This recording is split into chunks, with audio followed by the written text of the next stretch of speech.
It is -3 degrees outside, and when it is frigid outside, I like to have a warming bowl of soup to tuck into inside. And today I am making a simple white bean and kale soup. And here's the thing, I got the recipe from Becoming a Farm Girl.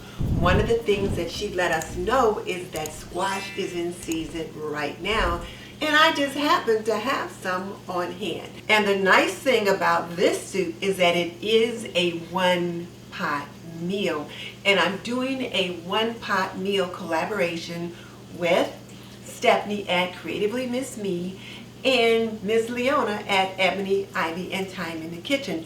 There will be several other creators that are jumping in and creating one-pot meals for you also. So I will put a link in the description box so that you can check out the playlist and see all the different little one-pot meal ideas that people have for you. One other thing that I want to remind you of is that the month of February is Heart Health Month. It is Heart Month. So I am wearing red in honor of Heart Month. And then Friday, February 2nd, was National Wear Red Day, which is to bring awareness to women's heart health. And then Sunday, which was February 4th, was Go Red Sunday. So I'm wearing my red today just to remind you all that you need to be aware of women's heart health in particular, but heart health in general for the month of February. And so from Apron Diva, my online apron boutique, for every order, we are going to send a red dress pin in every order just to help you remember heart health awareness and go red for women's heart health. Okay, let's get this soup started. So what do we need? Well, since it is a white bean and kale soup, you're going to need some kale. You're also going to need some white beans. And I've got a jar of the Randall Great Northern beans. They're fully cooked and ready to eat.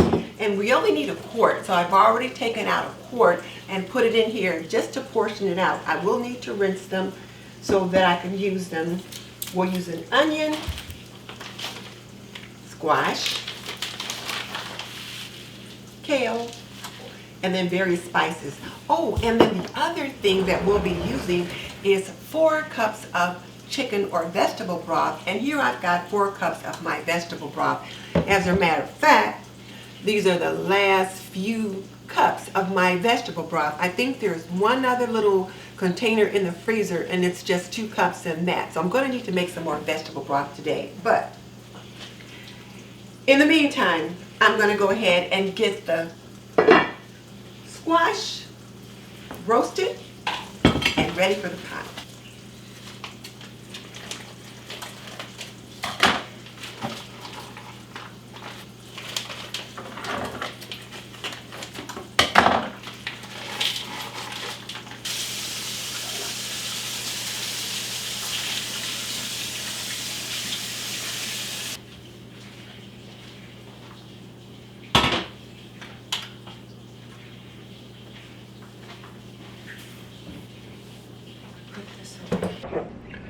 I'm going to drizzle in a little oil in my hot pot,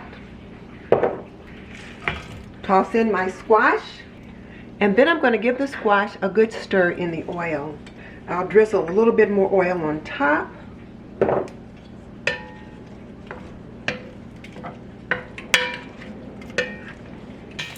Now you do have the option of roasting your squash on a baking sheet and putting it in the oven, but since I wanted to be true to the challenge and making this a one-pot meal, I'm going to roast the squash in this dish, and I'll just slip it into the oven.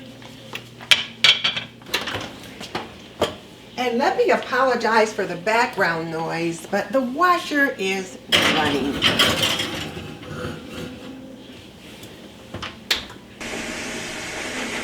Now I'm going to rinse this kale with a little salt water and vinegar just to make sure that it's got all the bugs and grit is off. And then I'm going to let it dry while I take care of some other things, and then I'll get it off the stalk.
I'll give this squash a little stir just so that it roasts evenly.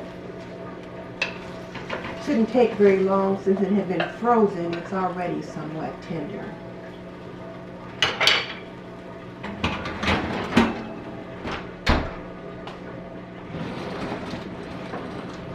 While the kale is drying out a little bit, I'll go ahead and chop up my onions and my garlic.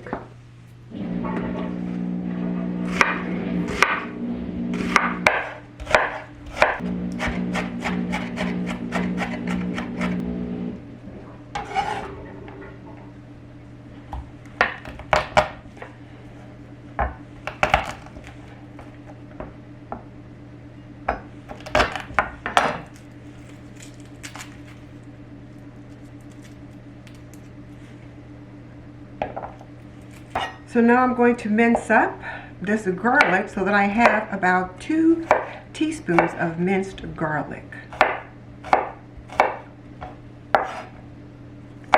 And if I need to mince up some more, I will.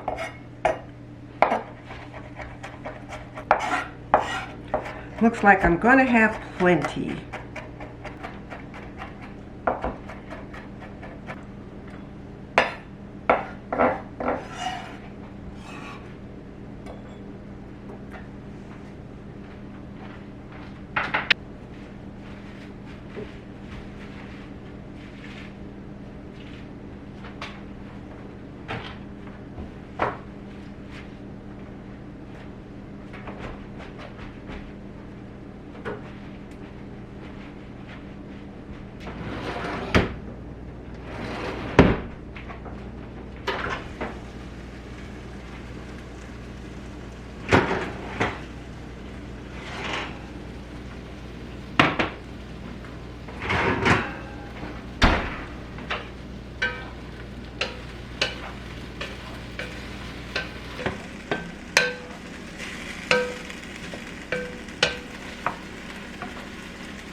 Now, Cassandra suggested you could saute your squash and your other veggies in bacon grease or vegetable oil.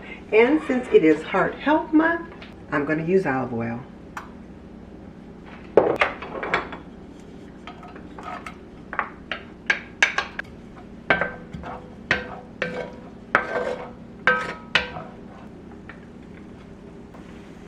I'm going to saute these onions and garlic for about 3 or 4 minutes, just until they're translucent. Now I've got a teaspoon of thyme, and I'm going to add a teaspoon of rosemary. And you can see that these are herbs that I've preserved myself. But I like to chop them up just a bit smaller, so I've got a teaspoon of thyme, a teaspoon of rosemary,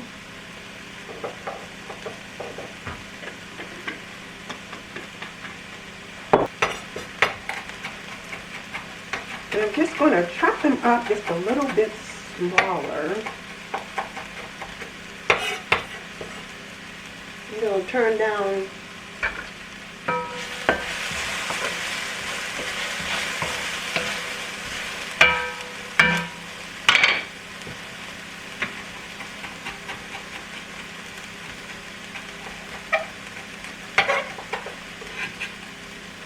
So I'm going to get those spices in there so I can put a bloom on them. And also adding in a half a teaspoon of sage.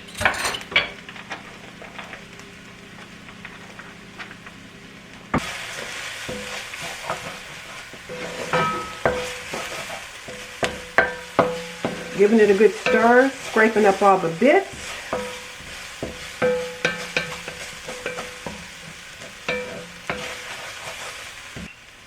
I can add some cracked black pepper. Not going to add any salt just yet though because the ham is salty.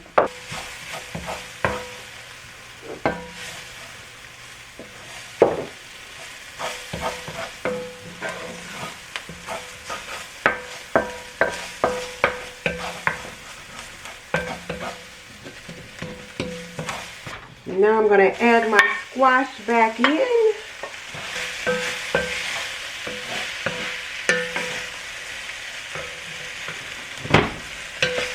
And give it a good toss with the herbs and spices.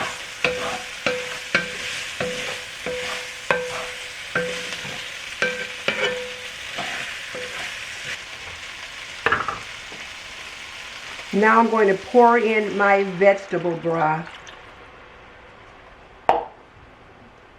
This one probably had more onion peel in it because it's a bit darker, but it's still vegetable broth.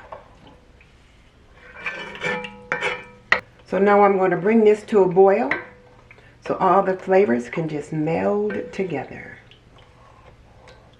In the meantime, I'm going to drain and rinse the beans and then dice up the ham.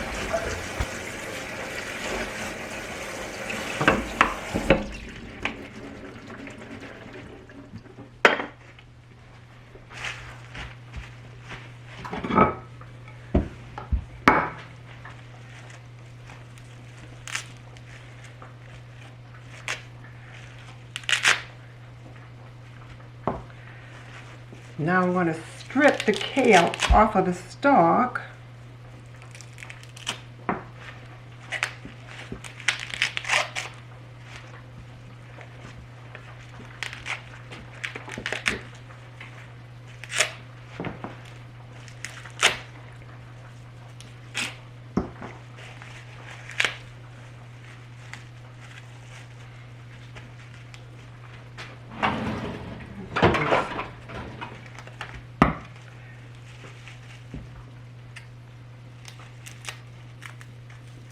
I can cut the rib out like that, or I can strip it off, but I'm going to just cut the rib out.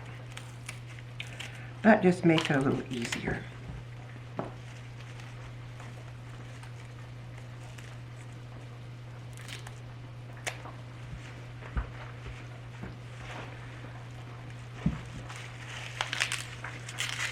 That stripped out pretty easily.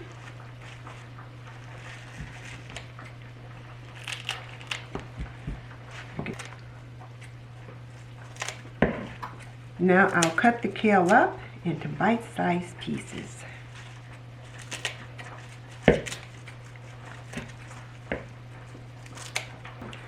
while I'm doing this, the squash and the broth has come to a boil, so I'm just about ready to add in my beans and the kale.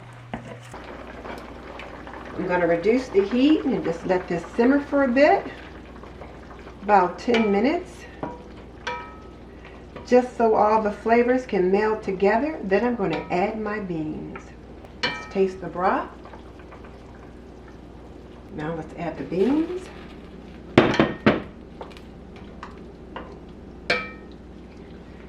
And ham.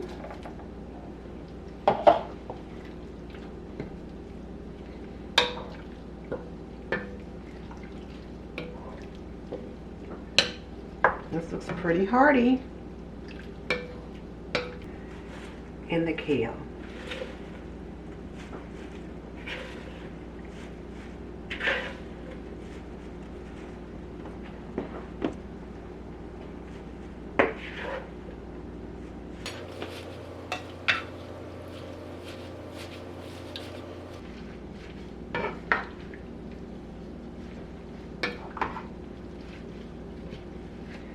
And I'm going to just let this simmer till the kale cooks down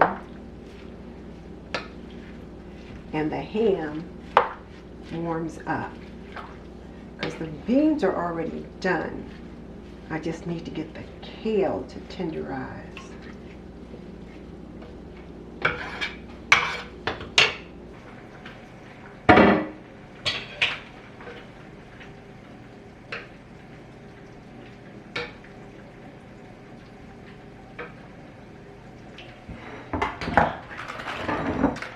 Now I like to have corn muffins with my beans. So I'm going to make just a box of Jiffy corn muffin mix, just something that's quick. My husband and I both enjoy those, and the Jiffy mix dupe that I have put together, I used up. And since I'm also working from my pantry, there was a time when I was out of eggs, so I opened this bag of dried eggs. It is whole eggs, dried, 24 ounces, made right here in the US of A. And I've been using that, and it needs to get used up. And I found that it works beautifully in baking. So I've got 2 tablespoons of powdered egg mix, or powdered eggs I should say. And I'm just going to go ahead and mix those dry ingredients in here. And you do need to add 2.5 tablespoons of water.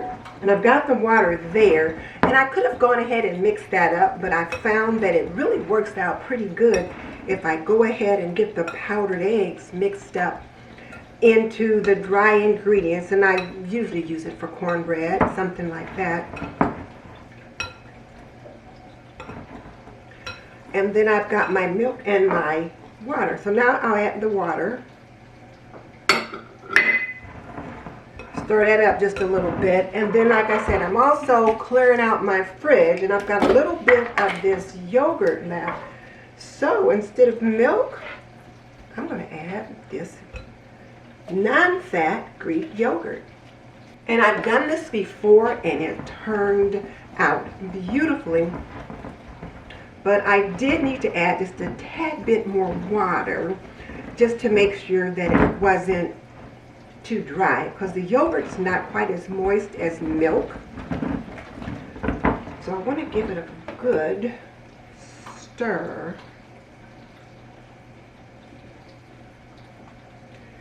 And whisking once it was wet was probably not the best choice. Whisking was great just to make sure that all the dry ingredients were mixed together, but now that I've got them in the bowl and it's wet, I want to have something that I can stir it a little better with. So this batter is pretty thick. Look at that. So I think I might add a tad bit more water.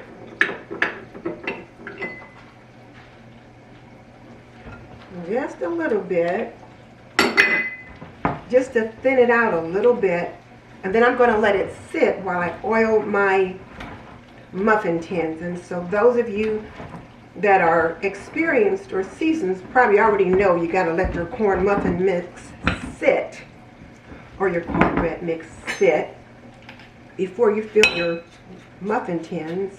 And in case you're wondering why the water's been running the whole time, as I mentioned earlier, we've got a freeze advisory. It's like 6 degrees outside now. So we have been advised to let the water run so that it doesn't freeze in the pipe. Okay, so I'm going to get these greased up nicely while that is sitting. Okay, that looks good. So now that's been sitting for a couple of minutes.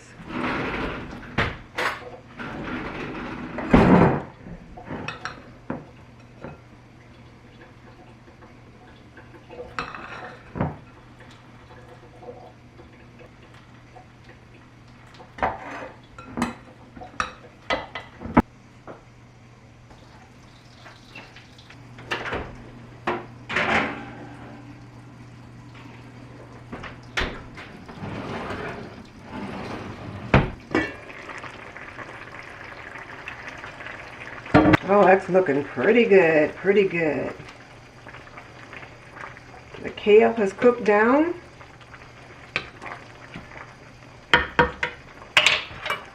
Let's taste the broth to see if I need to add any seasoning. The broth is delicious. No more salt needed and no more pepper. It's delicious. I'm going to just turn it down and let it simmer while those muffins cook. Or shall I say bake.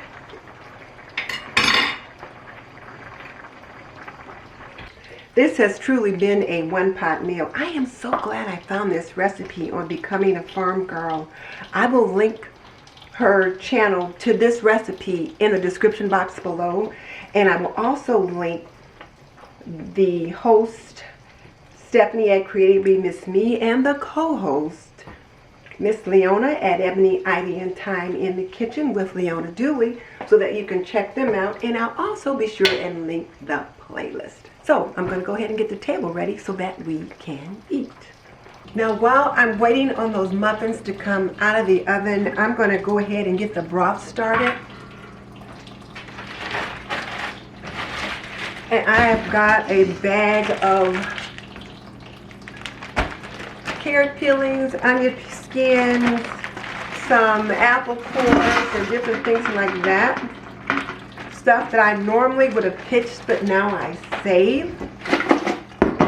I've also got some corn cobs, I should say, that when I preserve the corn, I save the cobs. So I'm going to put 2 of those in there. Well, maybe I'll just put them all in there. That way that space is taken up. And then I've got a bag of herbs that I had set aside when I was putting things in the freezer from making season that was specifically for broth. And I had it in the freezer. There was 3 or 4 little bags in a bag, and it said fresh herbs for broth. So now these herbs are now frozen, but I've got some parsley, some thyme, some rosemary. So this is really going to make this broth flavorful. So now all I need to do is add about 12 cups of water.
We're about to sit down to dinner, but I thought I ought to give a taste so that you can see whether or not I like it. And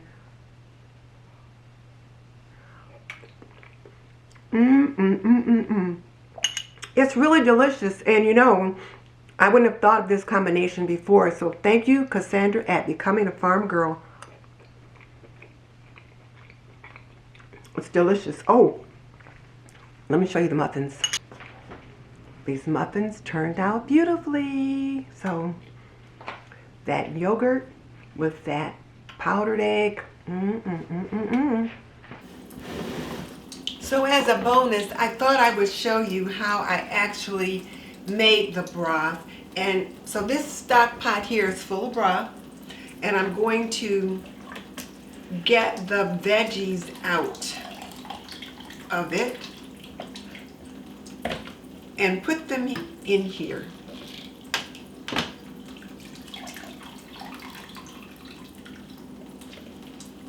Had a lot of veggie scraps that I have been saving. And as I scrape and peel carrots and peppers or whatever, I just put them in a freezer bag, put them in the freezer.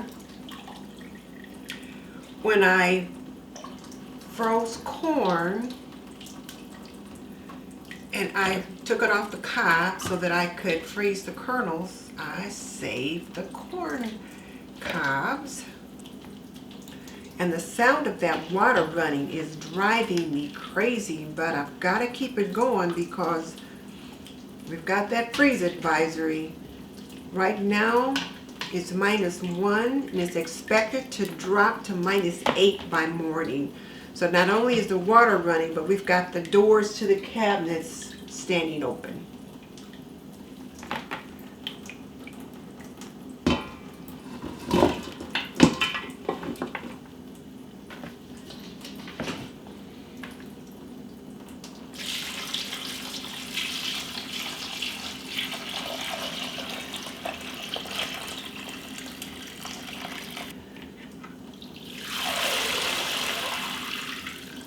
I got so much broth, I don't have anywhere to put it, but this needs to be strained a little bit more. So now I'll put the strainer there. Now I'm going to strain this a bit more. I'm just going to put this in there.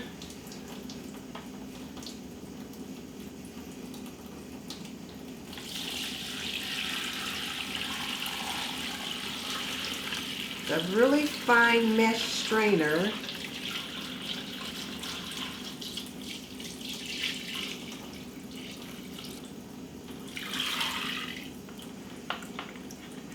So you can see this strainer took even more out.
Now this is going to go in the fridge because I'm going to use it this week.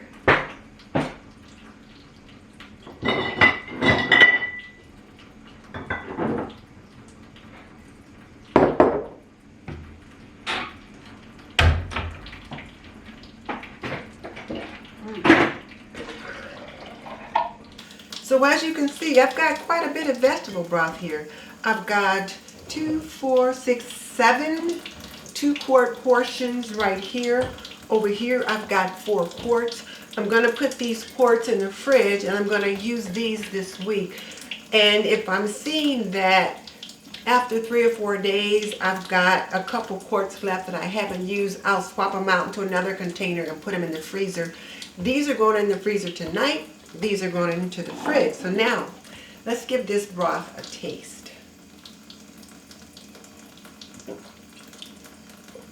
It's good.